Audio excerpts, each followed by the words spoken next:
Fala galera, tudo bem com vocês? Aqui quem fala é o Gamer, galera. Dessa vez eu vou mostrar a minha coleção de DVDs. Eu tenho mais ali, eu vou mostrar se vocês gostarem desse vídeo. Bom, começando eu tenho Michael Jackson, This Is It, com capinha. Não sei onde que eu vou tentar abrir aqui.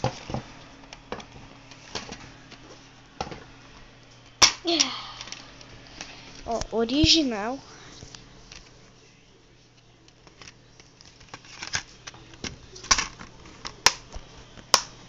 Original e caro.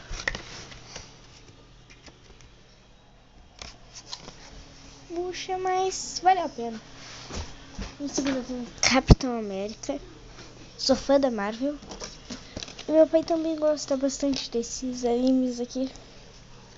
Olha o tempo dele, bem antiguinho. Gostei também, não é... É original aqui,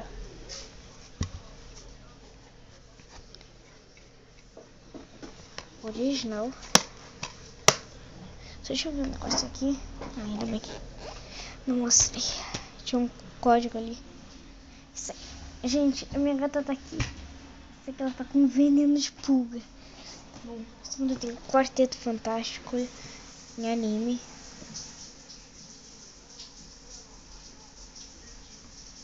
Galera, eu sou fã da Marvel, pra vocês saberem, tá? Então me mandem DVDs. Uma coisa aqui que eu botei no meu Xbox, tá? Segundo eu tenho Tom Jerry. É da época que eu era bem pequeno, bem pequeno. Bob Esponja.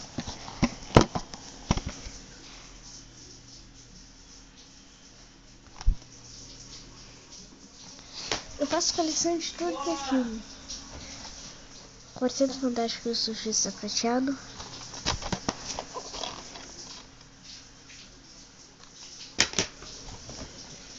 Cars, a grande história de Mare. Elasqueira.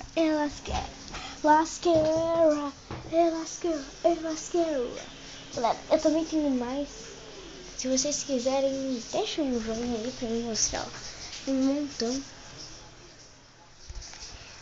Então, se você gostou do vídeo, deixa seu joinha aí. Valeu, falou, e se inscreve no canal se você não for inscrito. Tchau!